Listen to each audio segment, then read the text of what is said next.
is their guards are the one that shoots all the free throws. Like for us, Janai Broom shoots more free throws than anybody else on my team because we go and we post up and we do some inside offense. But they let the bigs play inside.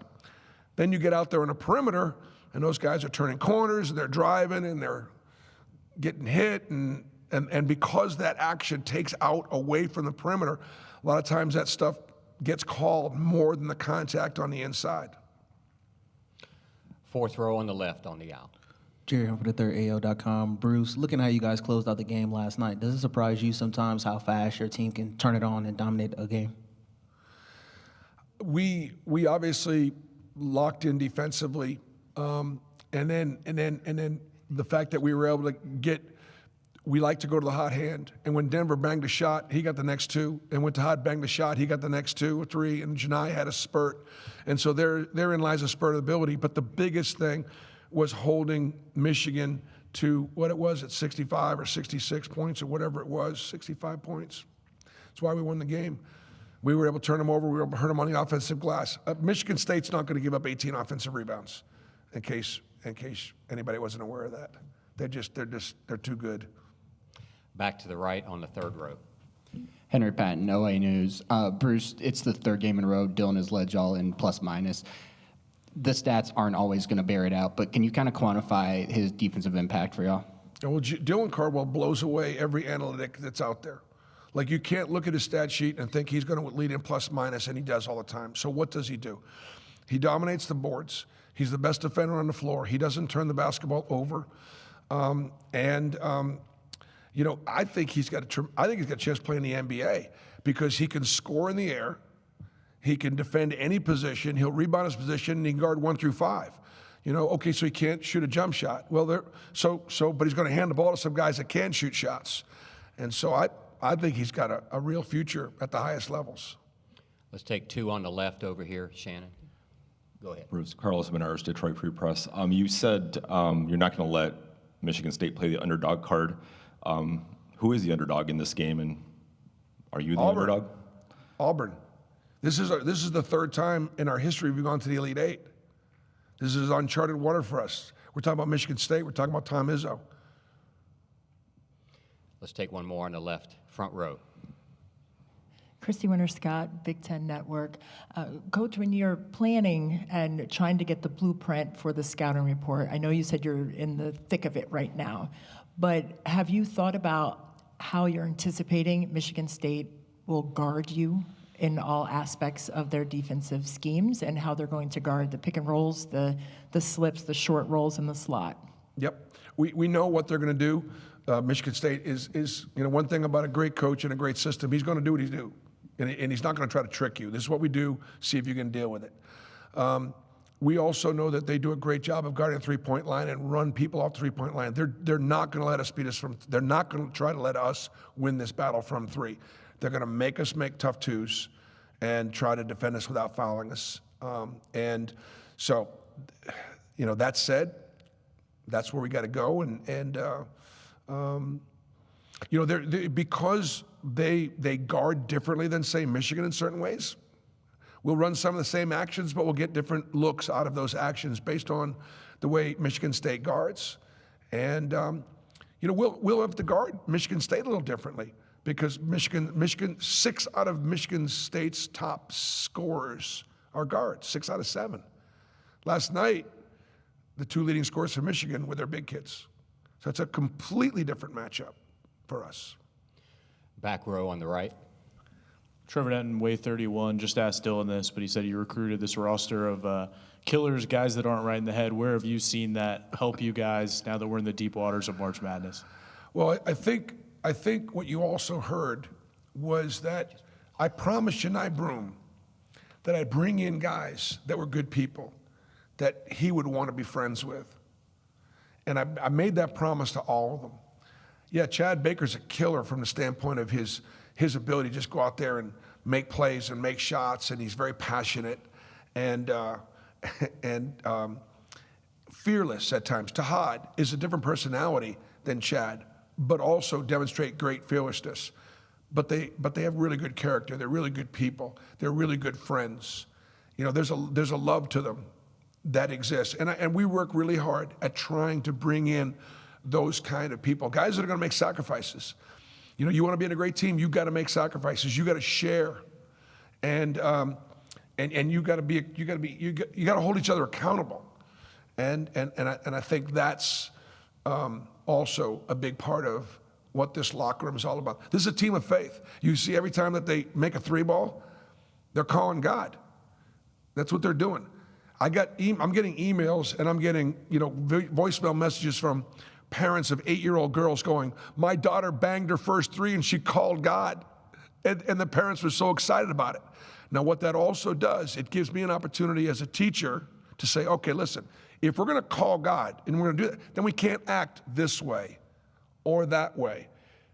That's why we've graduated 46 kids in 11 years.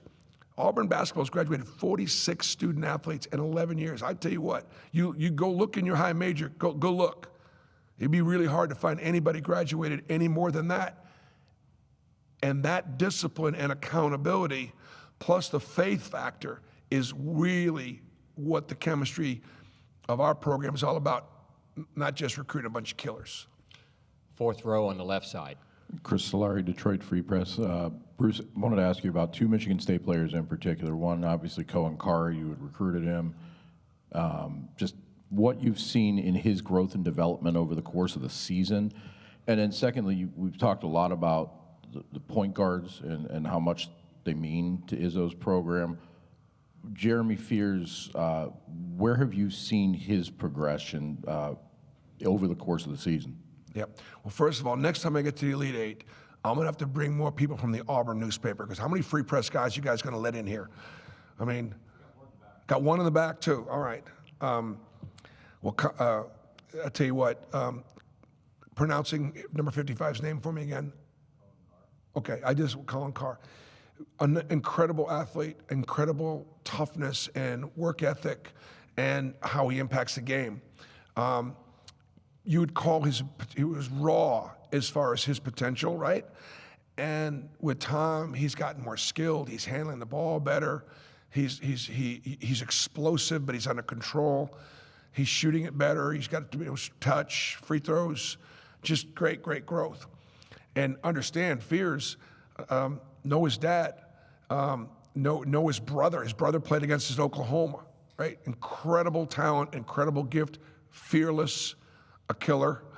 And, they've got 2 terrific point guards that can play make and can score. And obviously it's been a great position for them. Miles Kelly and Denver Jones are really solid defenders. And our guards are going to get a real test as far as their ability to stay in front of Michigan State's guards. It's going to be a real challenge. Back row on the left. Ike Jones with the War Report in Auburn. Coach, you just talked about Denver Jones a little bit, and you've been championing him as one of the best defenders, on-ball defenders. Do you still feel like he's not getting enough credit for how well, particularly last night, Trey Donaldson had a tough time being able to operate? Well, I'd say this. I want to thank the Naismith group. Throughout the season, they watched Denver, and he was a nominee for one of the top 10 defensive players in the country. So I actually think, no, he's actually now getting a lot of attention in that regard. He certainly has earned it. And, his ability to be able to be out front in our defense sort of builds everything from the back. And if you have somebody that can do a pretty good job of pressuring the ball and contain the ball without fouling, that's a great place to start. As a result, Miles Kelly, Todd Pettifor, Chad Baker-Mazara those guards have all picked their defensive games up so that there's not such a big gap between them and our best defender, Denver Jones. We got time for 2 more. Let's go right here on the left. Peter Radicus from Mail.com. You talked briefly a little bit ago about the matchup in the Elite Eight with Michigan State in 2010. I'm just curious if you see any parallels or similarities to that game or those teams and this game and these teams now. Boy, I haven't had time to study that. You know what I mean? I'm barely through my 3rd Michigan State game, right?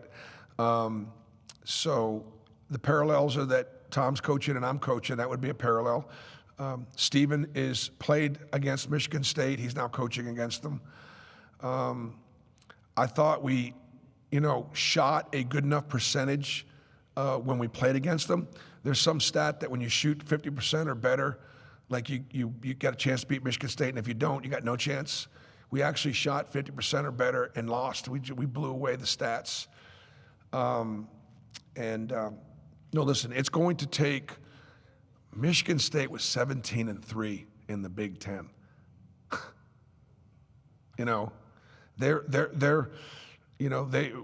Michigan won the Big Ten tournament, but Michigan State won the Big Ten, and they are the best team in that league.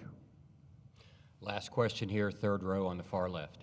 Chris Torch, Blue Ribbon Yearbook. BP, you've said that you made the deal with Janai and Dylan that if they stayed, you'd start them. Could you have imagined this journey coming this far with that configuration, because it's not commonly done in today's basketball? Yeah, and what's also not commonly done is I don't think I can ever remember I don't know how many years I've been coaching, 40-something, whatever it is, ever in a preseason telling a player who had never started that I promised if he came back he'd start every game, and that was Dylan. Dylan played for me as a freshman. After his junior year, playing behind Kofi Coffburn at Oak Hill, hardly played. So he transferred to McEachern High School, and the Atlanta Athletic Association, or the High School Association, in their infinite wisdom, denied him the ability to play his senior year. Terrible. Poor kid, single mom. All he's trying to do is go to McEachern College Preparatory School, go play with Sharif Cooper and a great group of guys, and somehow, because he didn't transfer the right way, they made the kid ineligible. Shame on them. He doesn't play his senior year, but we still take him to Auburn. Plays his freshman year, doesn't start, plays. Then I bring in Walker Kessler. What do most kids do when you bring in Walker Kessler to play the position? They transfer. They flee. Not Dylan Cardwell. The following year, okay, he's going to be a junior, pretty good player. What do?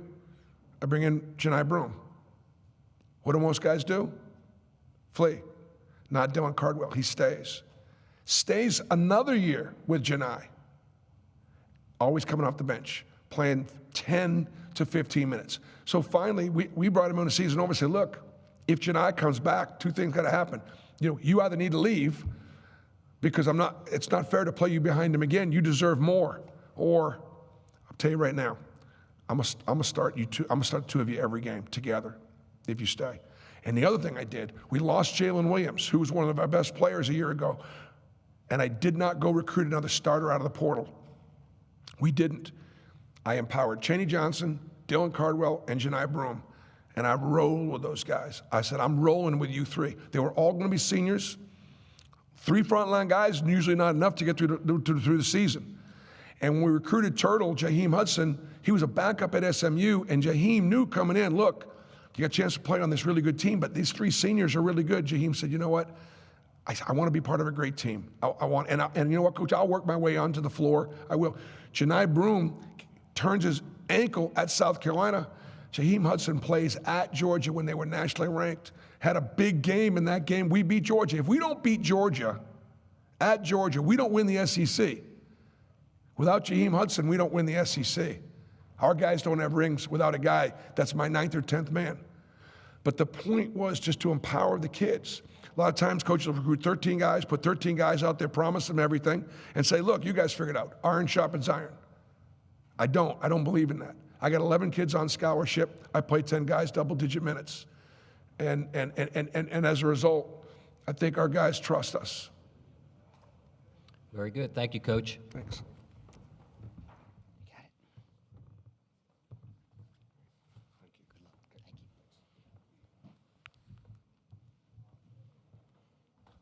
Michigan State will be up here, or Michigan State will be up here in 8 minutes at 3:40.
get those nameplates forward? Somebody, that's fine. I thought somebody said, I thought one of y'all said it was, Like this or like this? Up, you want them forward? Yeah. I trust that, I trust him. Whatever he says. okay.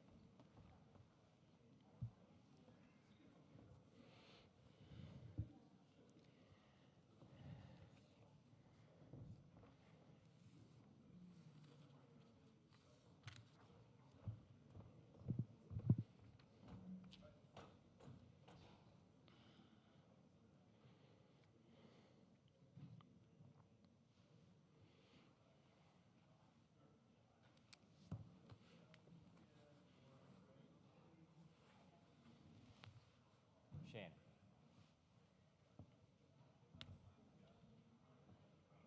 Whenever you have a bunch of people over there, I can't always remember the order, so I kind of have to rely on you for that. Yeah.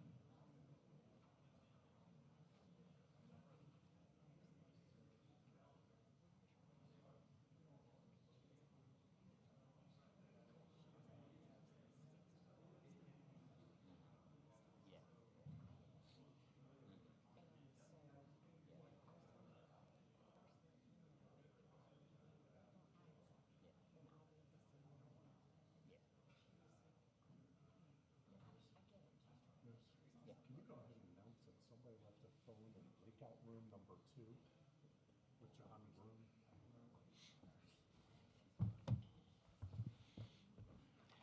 What do you want me, you want me to hold? I'm gonna give this to you.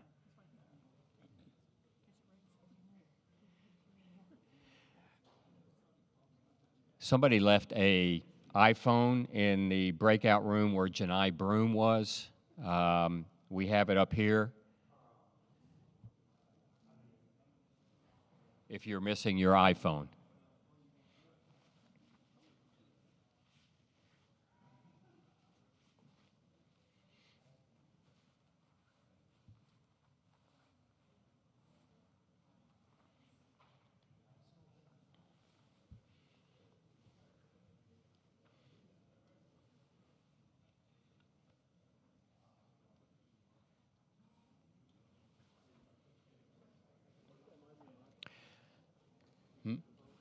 Al.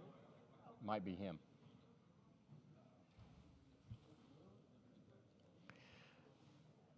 Michigan State is on their way here, I think. They will be here, their student athletes will be here from 3:40 to 4 o'clock, after which they'll go to the breakout rooms, which are in the loading dock area. Coach Izzo will stay up here for another 20 minutes until 4:20. The Michigan State locker room is open from 3:40 to 4 o'clock.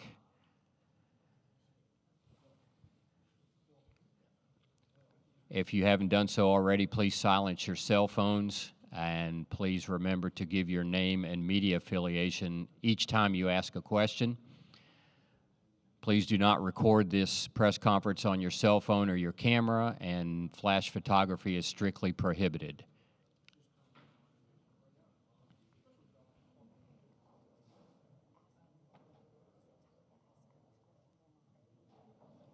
Questions are okay for all of them during the first 20 minutes, but I'd like to steer as many of them as possible to the student athletes.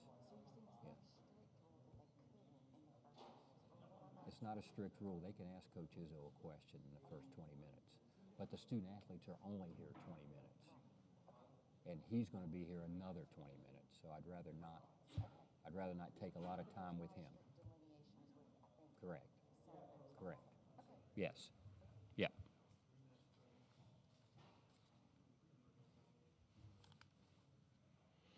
And just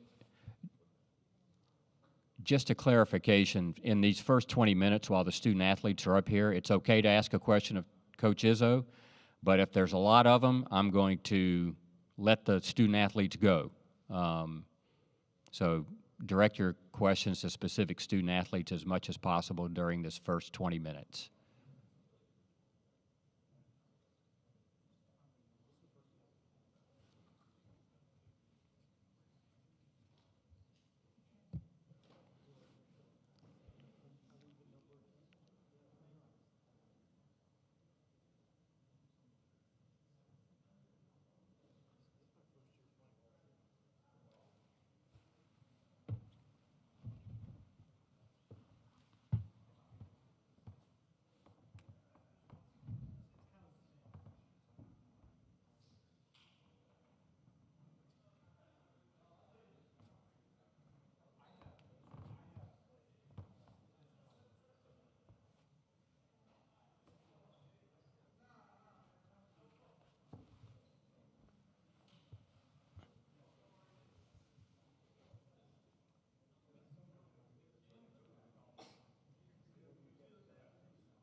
you doing, man?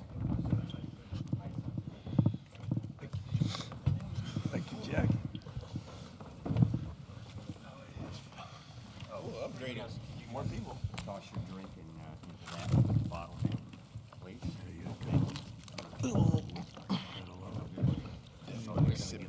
You got one? Thank you. Thank you. I'm always in You don't got a bet? No.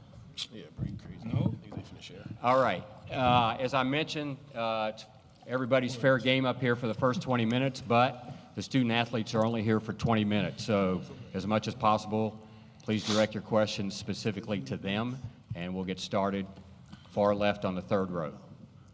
Myron Metcalf, ESPN. For Jaden and Jeremy, Tom obviously talks a lot about family and former players, the way they talk about your program, they come around the program. How does that help you all as players, that former guys stay so connected to the current team? It helps a lot. I mean, I feel like that was really one of the biggest reasons that all of us are here, just the family atmosphere that we have. The alumni always come and reach out to us, you know, whether it's text or in person, just giving us words of encouragement, and I feel like that motivates us during the season. I definitely say it was big for me just coming here in this process. I still remember to this day, Cassius Winston, he called me and, he was just talking about the program and, what's it about. So just stuff that stick out. Talked to Draymond before I came here, and still to this day, they still around, still come out, still support. So it's just a family. Down front here on the aisle. Christy Winter-Scott, Big Ten Network. Jace, this is for you. Defensively, Auburn yesterday had to contend with two inside players who were averaging a lot of points and rebounds, but for you guys, 6 of your top 7 players are perimeter players. How are you anticipating their defense to change in terms of what actions they're going to try to disrupt? Most definitely. I think a lot of the guards are going to try to put pressure on us. Just watching from the Ole Miss game, I think they'll probably try to pressure us, try to be aggressive with us. And I'm just ready for their defense to change to a lock guard mindset, in my opinion. So I think they're just going to try to throw different guys at us. But we got 6, 7 guards that can really do a lot. Let's go on the left here on the fourth row. Andrew Schroeder, USA Today. Question for Chase. You've been matching up against Tahad Pettiford, you said this week, since middle school, but similar to you, he's also left-handed, which could present some additional challenges when you're guarding. What do you anticipate, additional challenges this week in defending him from the kind of an opposite angle that you may be used to? It's pretty difficult. I mean, he can go both ways really well, especially with that right hand. I feel like he's really solid with his right hand, so he's kind of ambidextrous in a way. So we got to, lock in, watch a lot of film just on his favorite things that he likes to do. I mean, that step back is one of his favorite things that we kind of keyed in on. But, we just got to find different areas and ways we can stop him. Let's go fourth row on the right-hand side here. Thomas Cobb with State News. For Jaden, you guarded a lot of elite scorers in your career here. I'm wondering, how can you prepare, for a team that's this deep across the board defensively? Yeah, I mean, it's a quick turnaround. Just watch a lot of film, trusting our coaching staff. They're going to put a game plan together, and then really just be ready to go out there, give max effort and energy, and lock in. We've got a couple on the left over here. Fourth row on the left. Chris Solari, Detroit Free Press. Is for Jeremy. You obviously are an emotional point guard, and it's been an emotional year or so for you. I'm wondering what this moment feels like to you to get to the point where you're at the Elite Eight, but also the chance to play for a Final Four after everything you've gone through. This is special, You got to thank God and just grateful for this opportunity. A year ago, I was rehabbing, getting right, and hoping and praying for moments like this. So just to have a great group of guys and a great coaching staff and being able to do something special this year, I couldn't ask for nothing more. Back row on the left. Andrew Kahn, MLive.com. For any of the players, you're the last Big Ten team left in this tournament. Does that matter to you at all? Do you have conference pride like the SEC teams seem to? I wouldn't say it matters. We wanted to see all the Big Ten teams do good, obviously, same conference. But it's great that we're still standing and, we got a goal to do. Let's take one more answer from one of you guys. It like kind of is a privilege to be the last Big Ten team, representing that conference, and then just going out there and then trying to do big things, and then yeah. Front row here. Robbie LaStella, Bracketeer.org. My question's for Tom. I want to ask about your matchup in 2010 against Bruce Pearl. You guys won that game on free throws, obviously, but is there any traits you see from that team that you also see in this team to allow them to pull out close games there in the end? Boy, that's 15 years ago, but I do remember the game. It was, it was an important game, as you know, and when you get to the second round or second weekend, all those games are more and more important. But I think he's got different players. I've got different players. I think he probably coaches a little different. I probably coach a little different. I don't know if there's a lot you can get out of it except what you just said.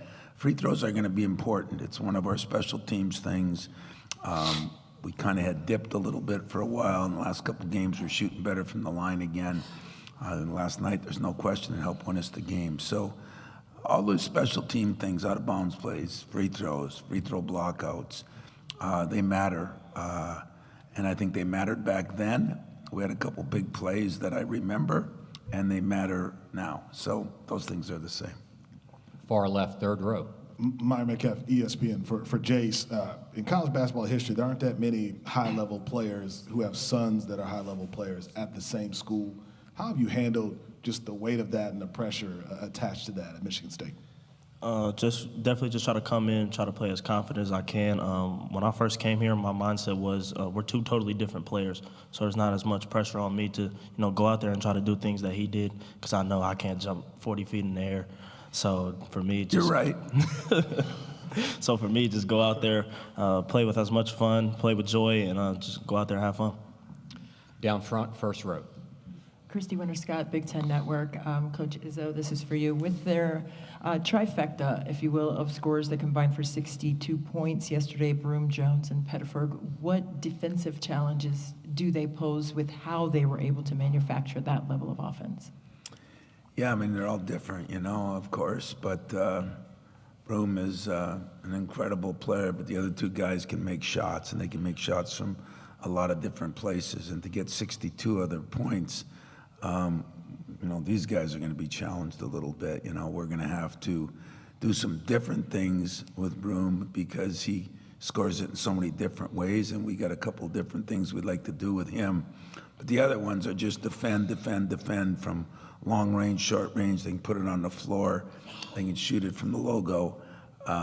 We're just going to have to try to make sure we contain them. We're not going to stop them, but we're going to contain them. And if we can do that, we can get some rebounds, we can run, and I think that is a big part of our game too. On the right, on the fourth row. Thomas Cobb with the State News for Cohen. I'm wondering, with last night being your first career start in your hometown in the Sweet 16, what kind of lessons did that teach you heading into the bigger stage? Yeah, I think I had a lot of excitement going into that, and I didn't really play how I wanted to the first half. So, just staying with it, listen to my teammates, staying with it. They helped me a lot through that. So, yeah, just staying with it, listen to my teammates, and just keep having fun, Even though you might not be playing as good as you want to, you still got to stay locked in and be ready when the opportunity comes. Third row on the far left. Myron Metcalf, ESPN again. Tom, Bruce said Michigan State can't play the, quote, underdog role because you're in the Kansas, Kentucky, Duke level, and Auburn hasn't historically been there. So I want to know your response to that. And then he also mentioned that the SEC's recent success against the Big Ten has been an edge in athleticism. I wanted to know your thoughts on that as well. Yeah, I don't know. I mean, every team's different, and Bruce has done a hell of a job at a couple different SEC schools, Tennessee and, of course, Auburn. And, I'm just grateful for who I have and what I have. We're different teams in a lot of different ways. We're similar teams in a lot of different ways. But I don't know what's an underdog. You get to this point, and there are no underdogs. If he wants to make us a favorite, I'm cool with that. If he wants to make us an underdog, I've been in that role before too. I think that's the advantage of being where I've been. And, we've been a 1 seed and got to a Final Four, and we've been a 7 seed and got to a Final Four. So I don't know if the seed matters. I don't know if the underdog matters. I think the players matter and how they play the game. Coaches get credit. The players play the game. And So I look at it as if we win, I'll take the credit. If we lose, I'll blame the players. You know, that's what good coaches do. Down front here on the first row. Robbie LaStella, Bracteer.org. My question's for Jace. Building off the earlier question about your matchups with Tahad, thinking back on that when you guys were on the AAU circuits, what's that feeling like now matching up in the Elite Eight? Is it kind of surreal to think back and be like, wow, we were in the AAU and now we're here? Oh, definitely. When you get to play guys you've grown up with and just played at AAU circuits, camps, it's super fun, you know, get to play them at the highest level. So just to have that matchup in the Elite Eight, it's special. Down front here on the left. Christy Winter-Scott, Big Ten Network. Jaden, this is for you. With regards to being a senior on this team, a leader coming into this game, outside of the schematics and the tactical side of basketball, what is it going to take for you to kind of be that leader in the emotional way for the team to understand what it's going to take to start tomorrow's game the way you finished in that surge of momentum in yesterday's game?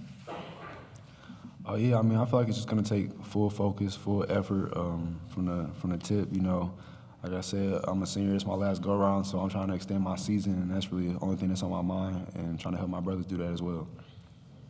We'll stay on the front row, but at the far left. Yeah, Bob Winowski, Detroit News. Maybe for Jace and Jeremy. You guys like to play at a fast pace. Some people don't even realize that.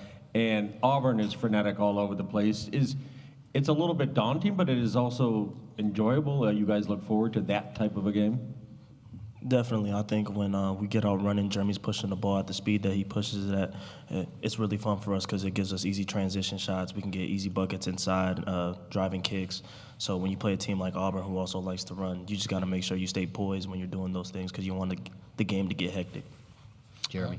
I'd definitely say, you know, the good thing that they play fast-paced and good thing that we play fast-paced, you know, kind of be an up-and-down game. And we're able to get open transition shots and layups and dunks. But also at the same time, we got to make sure we sprint back and not give up them open shots and dunks, too. So just really trying to capitalize on one side and stop their side. Far left, third row. Myron Metcalf, ESPN again for Cohen. How is just the physical style in the Big Ten help prepare this team for the run that you all are on right now? Yeah, especially, you know, for me, I guard the perimeter and I go inside too. So just be able to have both sides of that, you know, to be able to play physical and guard perimeter players, it helps a lot. Fourth row on the aisle on the left. Gunter Schroeder, USA Today. This question is for Coach. You mentioned you're shooting better at the line as of recently, but this is the third game in a row in the tournament that you guys have more than doubled the other team in just free throw attempts. So has getting to the line as much as possible been something you guys talk about before every game, or is it trying to just depend on the opponent? I think it's something we talked about this summer and fall. You know, I think in my program, I've done a good job of that, you know, over the years. We haven't got to the line. I think Frankie Fiddler helped us a little bit early. You know, he was a guy that got to the line a lot, and I think these guys picked up on some of that. And there was a lot of times where, you know, people had made more free throws than we have shot, and now there's times that we have, you know, made more free throws than other people have even shot. So it has definitely helped us. We said we had to be a good free throw shooting team for most of the year. We were in the 80s. Yeah. And these guys have done a great job of getting fouled and then converting those free throws. And that's what wins you game down the stretch, like the ones Trey hit down the stretch were critical. And Jace and Jeremy, they all hit. Jaden hit a couple. Cohen hit some early. You know, you got to give them credit because, like, some of them weren't good free throw shooters, and they made themselves. You know, I didn't do that; they did it, and that's one of the things I really appreciate about the team. We've got 5 more minutes before I dismiss the student athletes. Do we have any more questions for them? No, gentlemen, you guys can go. Thank you. Thank you. They're going to head to the breakout rooms in the loading dock area. Okay, so we've got questions for Coach now, and we'll go to the far left on the fourth row. Carlos Menard, Detroit Free Press. Tom, getting back a little bit to the underdog thing, Bruce said not only was he not going to let you play the undercard role, but he said they're the underdogs with all the talent, top overall seed. Do you buy that? Is it Bruce Pearl coaching mind games? Where do you stand on that? Well, I remember Jed Heathcote used a term. Kevin Willis was in our locker room. In my first year, I was a GA. And I remember him saying one day, Kevin, I've been conned by the very best in the world. So don't try it. You know, I think Kevin was trying to get out of why he didn't go to a class or something, you know. And listen, Bruce and I are friends. We've been friends since he was at Iowa. He's done an incredible job there. Like I said, I don't care where I am. I've been through so many of these. You know, I've been a 2 seed that's been beaten by a 15. I've been a 1 seed that hasn't gotten out of the first weekend, you know. So I don't buy any of that stuff. But if it makes him feel better, I'll be the favorite. I'm cool with that. You know, whatever they want me to be, I'll be. But the game will be won by the players on the, not the bettors, not the media, no insult, not even the coaches. The game will be won by the players who play the game. 2 questions on the right. Let's go to the back row first. Graham Couch, Lansing State Journal. I want to ask you about Carson and Jackson and just sort of, you know, when you brought those guys in a couple years ago, wide-eyed freshmen, you've stayed with them to let them develop, not brought in somebody to recruit over them.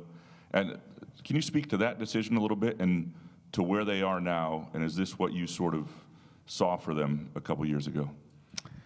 Well, they have made great progress. Sometimes I wish they'd make even more progress, but some of that is my doings too. You know, I got an obligation to make players better. I mean, that is our job. And I think we've done it somewhat, and they have to buy in. We have to do our job. But I think this run this year has really helped them understand that getting better, you know, one of the things I think we're still getting better. You know, we have not played our best game yet. We have not been as consistent as I would like to be in these last 4 or 5 games as far as from one half to another. But we have learned how to win, and we've learned how to win in different ways with different players. And those guys that develop within your program usually are playing for a little bit more. You know, they have some ownership. And that's what I greatly appreciate, you know. And, I mean, we still have some young guys. We have some middle-aged guys. We have a few older guys. You know, in fact, Bruce's team is very mature. I won't say old. I'd prefer people call me mature instead of old, so I'll do the same thing for the 23, 4-year-olds. But I really believe that that those guys have kind of withstood the process.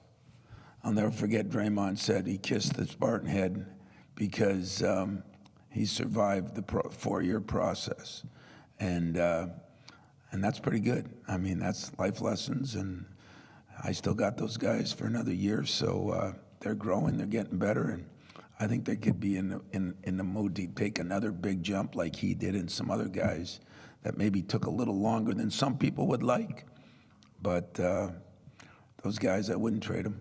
I wouldn't trade them. Down on the right, second row, Pat. Hey, Tom. Pat Forty from Sports Illustrated. Go back to 1999. I think we're in St. Louis for the regional final there against Kentucky. Is the excitement level the same from 1999 to 2025, and is the preparation the same? Not necessarily the actual X's and O's, but the method. You know, that's a great question. It's one of my favorite ones because I think we think so many things are different, and there are different things in our profession right now, but the meat and potatoes of things are the same, you know. I'll never forget, we started with our 20-minute prep before dinner, after dinner, before breakfast, after dinner. That was the first time in 97 we played Princeton, you know, and then, or 98, we just used that. That's been the same. You still got to defend, rebound, and run. That's been the same. You have to talk to players differently. You have to make adjustments. You got more people. But when it gets down to that locker room before the game, it's all the same. And, you know, thank God I had the Mateen Cleaveses of the world back then. I had Antonio Smith that almost killed me in the huddle because we were down 17-4 to Kentucky. And once in a while I have a guy that does that now. So that's the same, too. It's awesome. Let's go to the left side here for the next few. Myron Metcalf, ESPN Time. You take a lot of pride in connecting generations of Spartans. Former players come back to East Lansing, they talk to your guys. How important has that been to your ongoing success? And in this new turbulent climate, How difficult will it be for teams to recreate that going forward? Yeah, I don't know that, but I just know this. It is the most important thing for me. Because you got to understand that if, like Jason Richardson, I mean, none of us like anybody more than our kids. No insult to wives or parents now and this and that. Your kids are the most important thing you have. And when you have former players that feel like their experience here was good enough that they'll send their kids, that's pretty awesome. But like last night, it was funny because Smitty brought in a bunch of guys and Kevin Willis was here. And he gets back once in a while. He's got a son who lives in Grand Rapids. But my guys were just enamored by how big, strong, and in shape he still looks. And he's 60 years old or whatever, And you know what I enjoyed? I watched Kevin act like a 20-year-old. He was picking players up. He was laughing with them. He felt so connected. He picked me up, He just got caught up in the fever. And I think if we lose that, to me, that'll be a shame. I don't know how you consistently do it if you move in parts, but I guess I'll learn to do that like I've learned to do everything else. I'm sure as I'm not going to worry about it now, but those former players, and there are going to be a slew of them here tomorrow, they can speak to the current players differently. They can tell them. Even the guys on my staff, I got Austin and TK. I have DJ and Monty, guys that have been to a Final Four, guys that have been to Elite Eights, both as a player and as a coach. That helps me stay connected as people think you get older and lose connections with your players. Those guys that are saying almost the same things, I mean, hell, when Draymond calls, he says it, or Mateen, those guys say it worse than I do, And I love that. I really do. Stay on the left on the back row. So much has been made of the Big Ten's national title drought, but do you take pride in being the last Big Ten team standing? And then if you don't mind, a second unrelated would be about Zapala, who didn't play last night. Do you expect him to be back in the starting lineup, or at least the rotation? I don't take pride in it. I take blame for it. I mean, I've been there 7 other times and haven't won it. So I'm part of the problem. But I don't think it's a problem. This I've heard some of you even write articles and speak about it. It really comes down to matchups sometimes. Everybody talks about style of play. I'm gonna tell you something. The Big Ten's supposed to be a physical league. We were like 3 yards in a cloud of dust because of Woody Hayes and Bo Schembechler, and that's what we were. Last night we were in a fist fight that we didn't win so good. And we're supposed to be this big, tough team, and so I'm proud of the teams in the Big Ten. I watched the end of the Purdue game, and I watched the Maryland game, and I watched a lot of games that Big Ten teams are in. I watched Michigan play these guys last night, and I think bother me, pride in it. If somebody breaks that record that's a good record to be broken.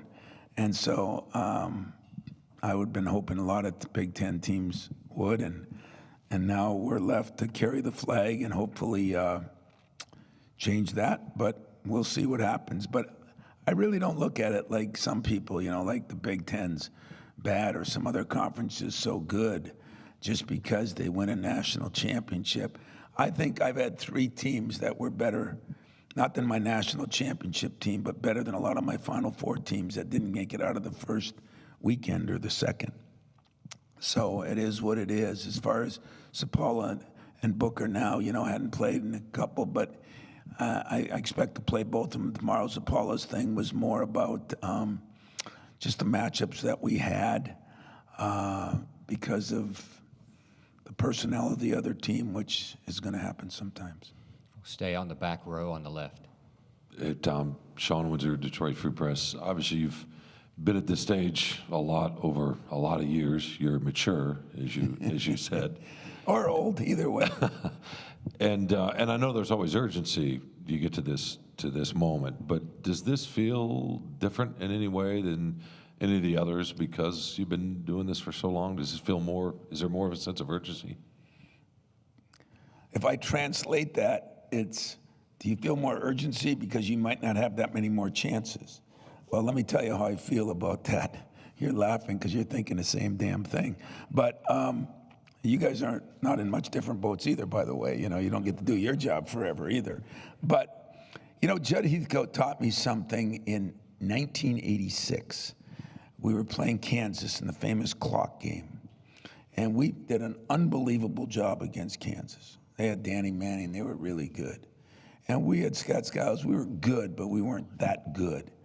And we led the whole game and missed some free throws down the stretch and lost the game. We went into the locker room, and I said, you know, we're losing Scott and a couple other guys, but Judd wasn't happy at all. And I said to myself, wow, you know, kind of like, forgive me, but what a jerk, you know? I mean, we played our butt off. We played as good as we could play. I mean, we took a great team right to the wire, went to overtime. And so later on, I asked him, you know, Coach, you know, didn't you think we played very good? And he says, you don't understand. Those guys, some of them will never get that opportunity again. And who says anybody will? You know, my good friend Gene Cady, I think, is one of the greatest coaches ever to coach. I've never been to a Final Four, and every time I get them, when I feel almost guilty, because there's so many good coaches, John Chaney, you know. So I don't look at it my age or the end of my career or the beginning of my career. There's time. Look at, I won the national championship 5 years in. 25 years later, haven't won another one.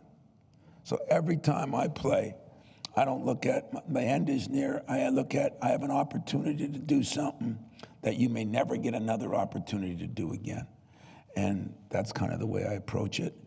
And so I don't feel any pressure that, you know, wow, you know, you might not get, the pressure is you might not get another chance.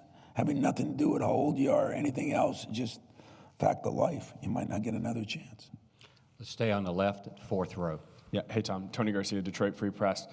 The 8 remaining teams in this tournament are the top 8 teams in KenPom. I know you've had thoughts about the portal, or the urinal as you call it, redistributing talent. I wonder if you think maybe that speaks to that at all, but more specifically to your program.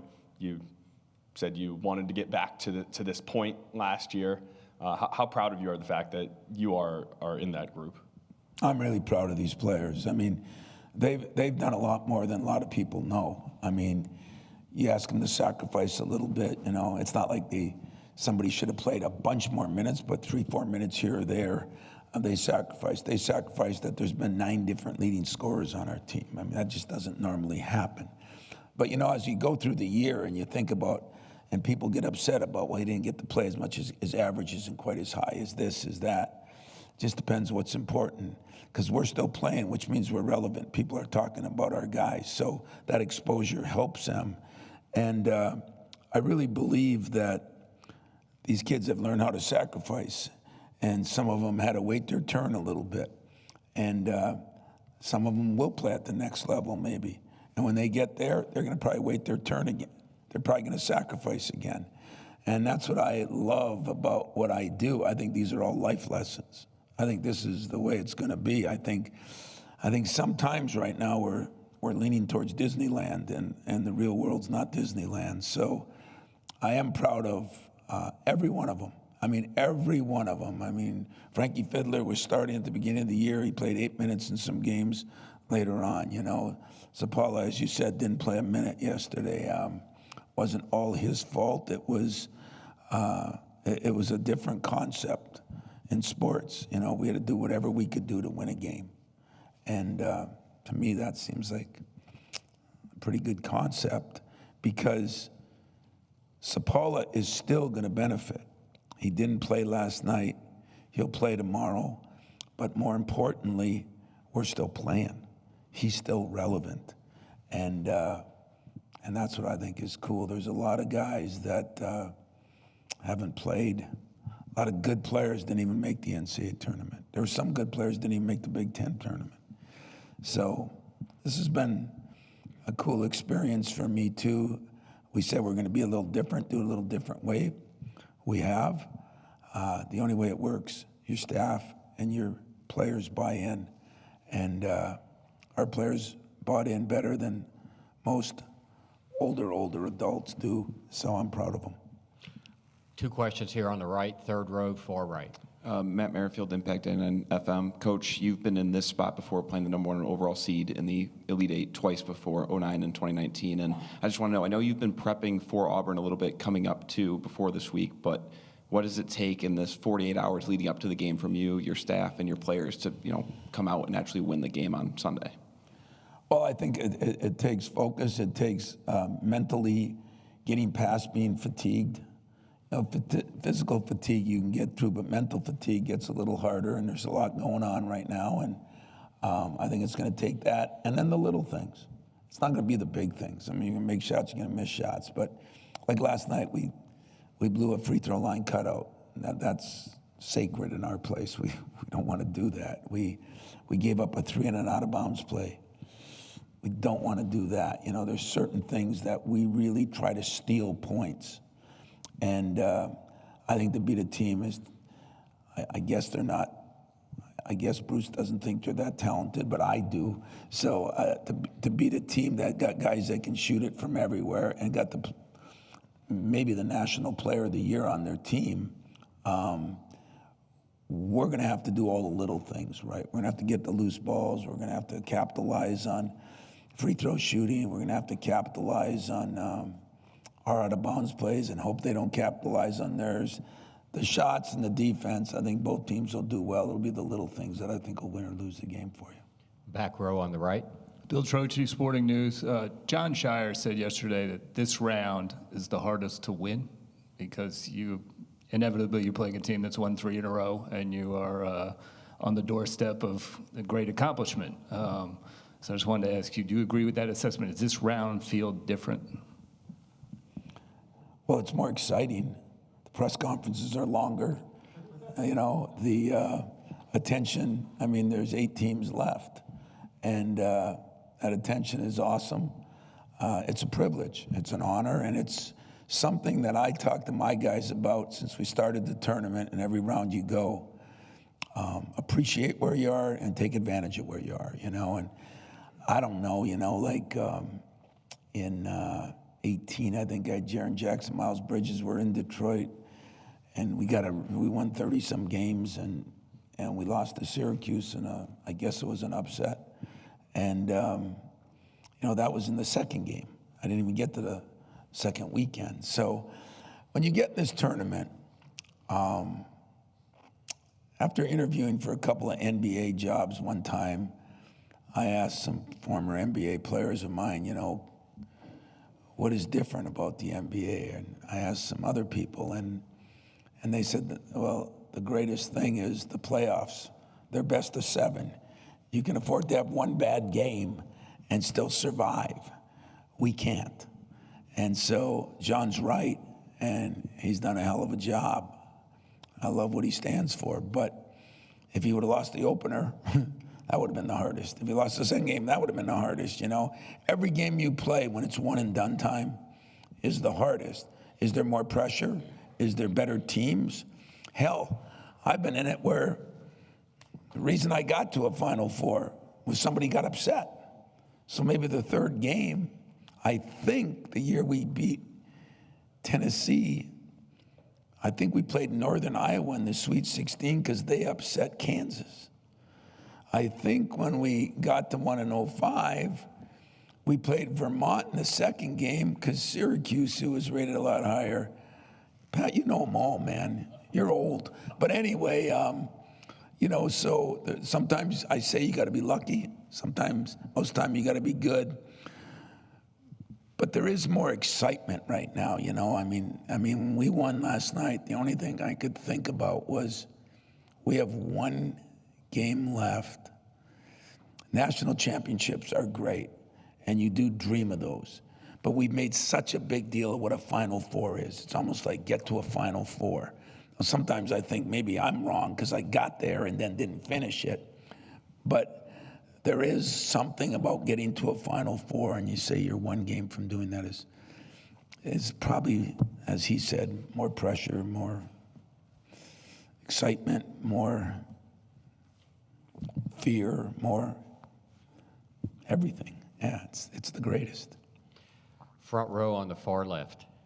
Bob Winowski, Detroit News. Tom, when you look at a team like Auburn that with its explosiveness and its athletes and its speed, and you guys don't shy away from that, but is there a danger in getting caught up in that? Like if playing their game, I know their game is like your game, but how do you counsel your players on handling what Auburn brings? Yeah, they bring it in a lot of different ways. As you say, they can be frenetic in a way, you know, and they come at you. They have athletes. They have size. You know, they're big guards, you know, 6'2", but then it's 6'6", 6'7", 6'7". They bring in waves of people like that.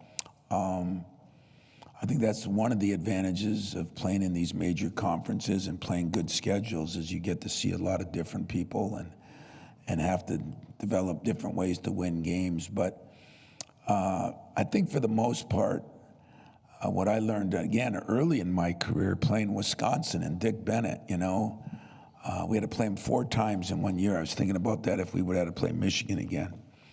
And the 4th time, as I'm sure Pat remembers, was in Indy, and it was for the semifinals. And I think, now I'm not positive on the score, I think it was 19-17 at halftime.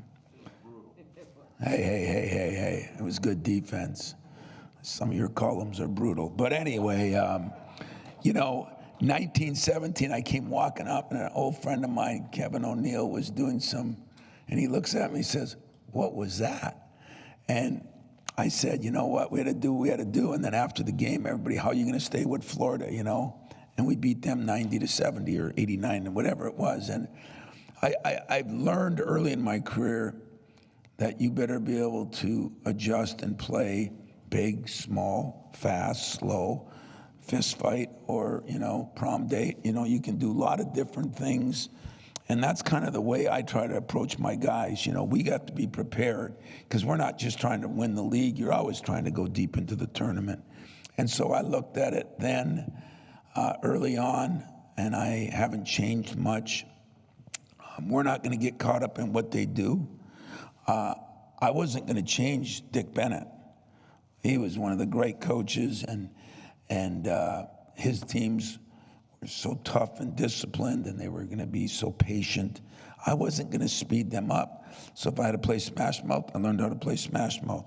If I had to play Racehorse, I think my team can play Racehorse. I do think my team can't shoot the 3 like his team can. And we don't have an inside player like his.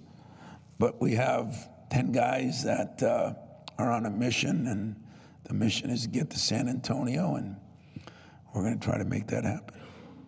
Coach, that's all the time we have. Appreciate it. Thank you very much. Thank you. All right. We'll see you tomorrow. Thanks, everybody.